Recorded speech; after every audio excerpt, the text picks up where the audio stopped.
નહેરુનગરના માણેકબાગમાં શાકભાજીના વેપારી પર ફાયરિંગ કરવાના કેસમાં પોલીસે 4 આરોપીઓની ધરપકડ કરી હોવાનું જાણવા મળી રહ્યું છે, જેમાં શનિવારે રાત્રિના સમયે 2 શખ્સો બાઇક પર આવ્યા હતા અને શાકભાજીના વેપારી બદાજી મોદી પર ફાયરિંગ કરીને ફરાર થઈ ગયા હતા, જે પર સારવાર દરમિયાન તેમનું મોત નીપજ્યું હતું। ત્યારે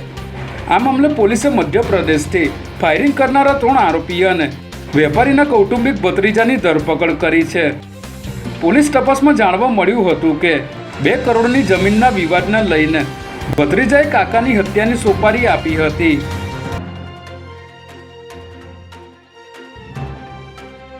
મેમનગર વિસ્તારમાં ડિગ્રી વગર ક્લિનિક ચલાવતા કાકા અને ભત્રીજાની ગુજરાત યુનિવર્સિટી પોલીસે ધરપકડ કરી છે, જેમાં ગોપાલનગર છાપરા પાસે રોહિદાસનું દવાખાનું નકલી હોવાનો મેસેજ મળતા પોલીસે અર્બન હેલ્થ સેન્ટરમાં જઈને ડૉક્ટરને લેખિત યાદી આપી હતી, જે બાદ ડૉક્ટરની ટીમ, કોર્પોરેશનની હેલ્થ વિભાગની ટીમ અને પોલીસે સાથે જઈને અહીં તપાસ કરતા દુકાનમાંથી એલોપેથિક દવાનો જથ્થો મળી આવ્યો હતો। અહીં પ્રેક્ટિસ કરતા યુવક પાસે દવાઓ રાખવા માટે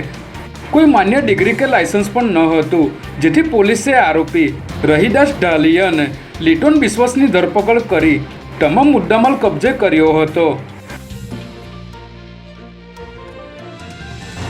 પાટણમાં મેડિકલ કોલેજના વિદ્યાર્થીના મોત મામલે 15 વિદ્યાર્થીઓને સસ્પેન્ડ કરાયા બાદ પોલીસ ફરિયાદ નોંધવામાં આવી છે, જેમાં શનિવારે રાત્રે પાટણ ઉંઝા રોડ પર આવેલી ધારપુર મેડિકલ કોલેજમાં એક વિદ્યાર્થી અચાનક બેભાન થયા બાદ મૃત્યુ પામ્યો હતો, જેને પગલે પોલીસ અહીં દોડી આવી હતી। ત્યારે કોલેજના સિનિયર વિદ્યાર્થીઓ દ્વારા રેગિંગ કરાતા, જેમાં સિનિયર વિદ્યાર્થીઓએ ભોગ બનનાર વિદ્યાર્થી સહિત કેટલાક વિદ્યાર્થીઓને આશરે 3.5 કલાક સુધી સતત ઊભા રાખીને ગીતો ગવડાવી ટોર્ચર કર્યું હોવાનું જાણવા મળ્યું હતું, જેથી પોલીસે આ મામલે ફરિયાદ દાખલ કરી તપાસ શરૂ કરી છે।